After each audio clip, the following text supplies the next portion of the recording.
Stable form apply होने लगा है। तो चलिए पूरा फॉर्म फिल करके दिखाएंगे। चैनल पर बने रहिए। अगर इस चैनल पर नए हैं तो सबसे पहले चैनल को सब्सक्राइब जरूर कर लीजिए। चलिए फॉर एग्जाम्पल मैं कोई भी नाम यहां पर सेलेक्ट कर लेता हूं। आपको बस एग्जाम्पल के तौर पर ये नाम डाल रहा हूं। चलिए पद्माकर लिख लेते हैं। जैसे आपका नाम पद्माकर अगर है, जो भी आपका नाम होगा 10th के मार्कशीट के हिसाब से ही आप अपने पूरे डिटेल को फिल करेंगे। उसके बाद अंतिम नाम अगर कुमार या जो भी आपका जाति अगर लगाते हो, जो भी मार्कशीट में दिया गया है वैसे ही फिल करेंगे। उसके बाद आवेदक का पूरा नाम यहाँ पर नीचे फिल कर देते हैं। जैसे ही आपके मार्कशीट पे जैसा दिया गया है सेम यहाँ पर फिल करना है। उसके बाद डेट ऑफ बर्थ यहाँ पर सेलेक्ट कर लेंगे, जो भी आपका डेट ऑफ बर्थ है। तो डेट ऑफ बर्थ यहाँ पर सेलेक्ट करने के बाद आपका ये देखिए मंथ चूज कर लेते हैं, फिर यहाँ पर ईयर चूज कर लेते हैं। उसके बाद डेट सेलेक्ट करने के बाद डन कर देंगे। ये आपका डेट ऑफ बर्थ आ जाएगा यहाँ पर। उसके बाद पिता का नाम यहाँ पर आपको फिल कर लेना है। चलिए फॉर एग्जांपल कुछ भी राम कुमार लिख देते हैं। उसके बाद माता का नाम यहाँ पर देना है, जो भी आपके माता जी का नाम है यहाँ पर फिल कर लेना है। जैसे ही फिल करके स्क्रॉल करके नीचे आएंगे, यहाँ पर लिंग पूछ रहा है मेल है या फीमेल, आप वो भर दीजिए। मेल है तो मेल, फीमेल है तो फीमेल। उसके बाद मोबाइल नंबर आपका 10 डिजिट का मोबाइल नंबर यहाँ पर फिल कर देना है। चलिए मोबाइल नंबर फॉर एग्जांपल मैं फिल कर देता हूँ।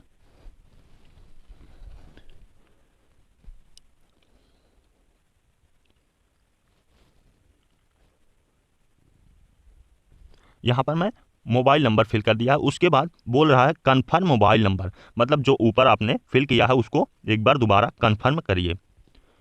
ठीक है, इसको सेम यहाँ पर फिल कर देना है।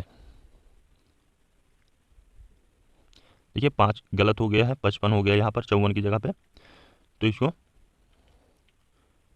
5487 यहाँ पर ये मोबाइल नंबर कंफर्म कर दिया है। उसके बाद आधार कार्ड का नंबर यहाँ पर फिल कर देना है। ये आधार कार्ड का नंबर नहीं है, लेकिन मैं फॉर एग्जांपल के लिए आपको यहाँ पर फिल करके दिखा रहा हूँ। जो भी आपका आधार कार्ड का नंबर होगा यहाँ पर फिल कर देना है। उसके बाद ईमेल आईडी यहाँ पर मांग रहा है। ईमेल आईडी जो भी आपकी है उसको यहाँ पर फिल कर देना है। चलिए यहाँ पर ईमेल आईडी मैं फिल कर दिया है मैंने। उसके बाद @gmail.com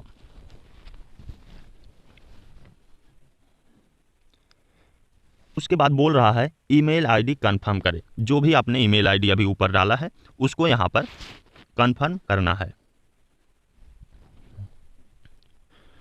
यहाँ पर कंफर्म कर लेते हैं सेम ईमेल आईडी को।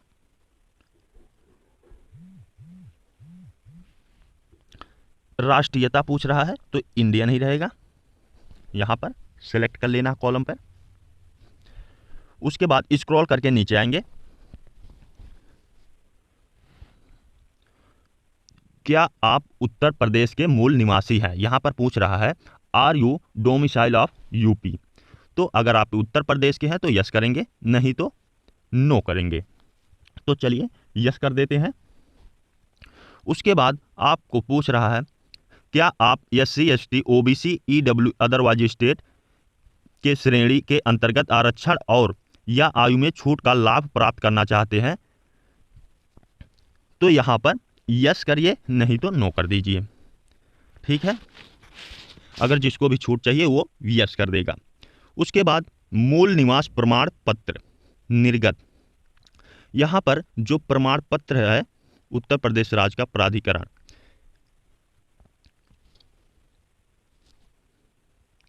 यहाँ पर मतलब किसके द्वारा आपका हुआ है, तहसीलदार। चलिए तहसीलदार के द्वारा हुआ है निवास प्रमाण का, उसका डिटेल यहाँ पर फिल कर देंगे किस डेट को जारी किया गया है। यहाँ पर तिथि मंथ ईयर फिल कर देंगे। चलिए फॉर एग्जांपल के लिए आपको फिल करके दिखाते हैं। आपके सर्टिफिकेट पे लिखा होगा किस डेट, ईयर, मंथ का जारी किया गया है, जो कि ये जुलाई से बाद का होना चाहिए, 2023। चलिए मूल निवास प्रमाण पत्र क्रमांक संख्या यहाँ पर फिल कर देंगे।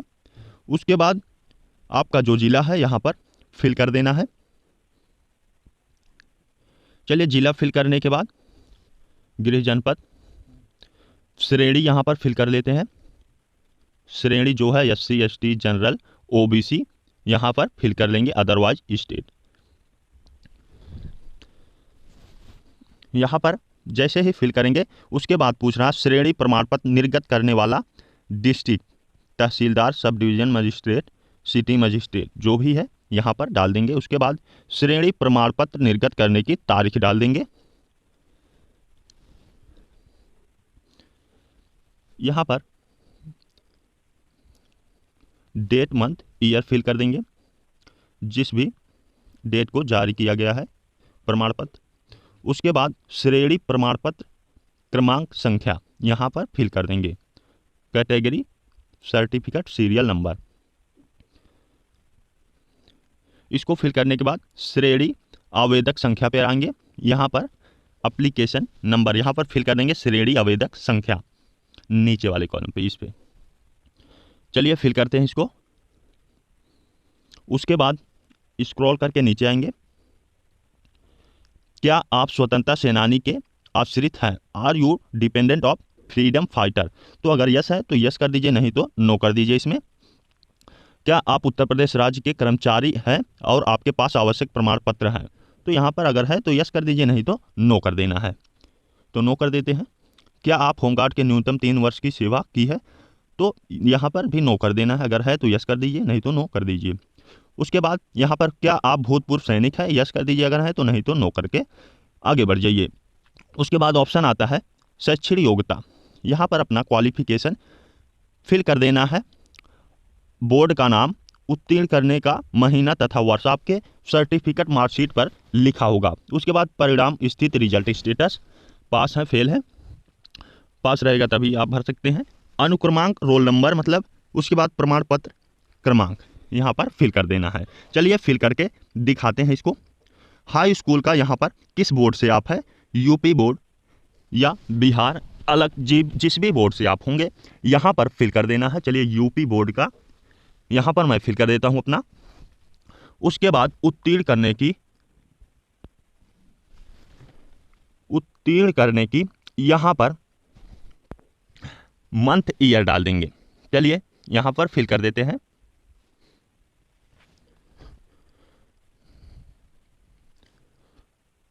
फॉर एग्जाम्पल के लिए कुछ भी यहाँ पर फिल कर देंगे। बाकी आपका जो सर्टिफिकेट पे दिया गया होगा वही डेट, मंथ, ईयर यहाँ पर सेलेक्ट करना है। उसके बाद डन कर देना है, जो सेलेक्ट करने के बाद उसके बाद परिणाम स्थित रिजल्ट का ऑप्शन आएगा।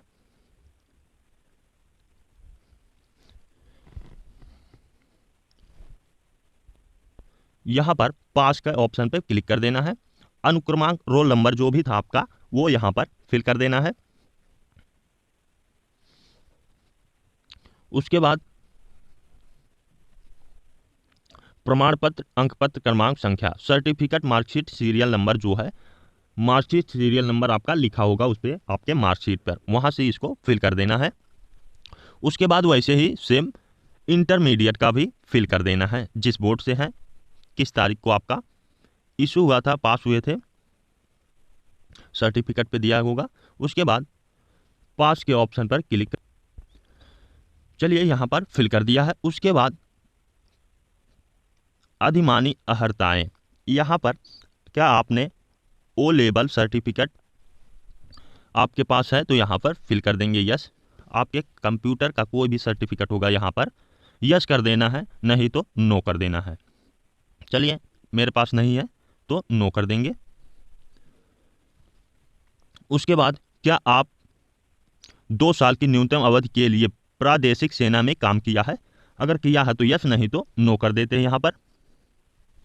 चलिए नो कर देते हैं। उसके बाद पूछ रहा है क्या आपने राष्ट्रीय कैडेट कोर का बी प्रमाण पत्र प्राप्त किया है, तो नहीं किया है तो यहाँ पर नो कर देंगे। चलिए नो कर देते हैं। उसके बाद यहाँ पर नीचे आपका पता दिया गया है, जो भी आपके आधार कार्ड पे सेम एज सेम यहाँ पर उतार देना है, आधार कार्ड का पूरा पता यहाँ पर। चलिए आधार कार्ड का पूरा यहाँ पर पूरा पता डाल दिया है अपने आधार कार्ड का। उसके बाद पिन कोड वगैरह राइट साइड में प्रीव्यू एंड सबमिट का ऑप्शन दिख रहा होगा, तो इस पर आएंगे।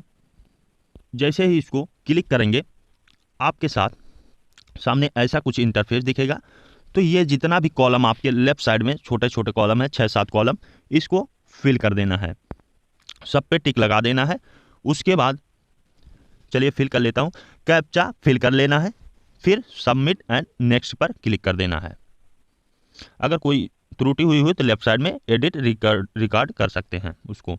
उसके बाद यहाँ पर पंजीकरण संख्या रजिस्ट्रेशन नंबर जो आपको मिला होगा, उसके बाद डेट ऑफ बर्थ, फिर OTP जाएगा, कैप्चा फिल करके यहाँ पर एक्टिवेट पर क्लिक कर देना है। जैसे ही क्लिक करेंगे यहाँ पर दिया जाएगा एक इंटरफेस खुलेगा पे नाउ का, और लॉग आउट कर सकते हैं। उसके पहले पे नाउ पे क्लिक करके आप पेमेंट कर सकते हैं। जैसे ही पेमेंट कर लेंगे आप, चलिए प्रोसेस करते हैं। यहाँ पेमेंट का ऑप्शन आ चुका है, आपको पेमेंट कर लेना है यहाँ से। उसके बाद यहाँ पर आपके सामने न्यू इंटरफेस ओपन हो जाएगा, फ़ोटो अपलोड करने का, सिग्नेचर अपलोड करने का। यहाँ पर आपको डिटेल भी दिया गया है, 20 KB 50 KB फ़ोटो होना चाहिए, 5 से 20 के अंदर सिग्नेचर का फाइल होना चाहिए, और जो हाई स्कूल मार्कशीट, इंटरमीडिएट का मार्कशीट है 20 से 100 KB के बीच होना चाहिए। उसके बाद जो भी आपका सर्टिफिकेट है उसका भी डिटेल दिया गया है, 20 से 100 KB के बीच होना चाहिए, और सिग्नेचर का जो साइज है वो 5 से 20 के अंदर होना चाहिए। यहाँ पर फाइनल सबमिशन एंड नेक्स्ट का ऑप्शन आ रहा है, इस पर क्लिक करेंगे। जैसे ही इस पर क्लिक करेंगे ये देखिए आपका रजिस्ट्रेशन यहाँ पर आ जाएगा, और लेफ्ट साइड में प्रिंट एप्लीकेशन का ऑप्शन आएगा, इस पर क्लिक करके आप फाइनल प्रिंट निकाल सकते हैं।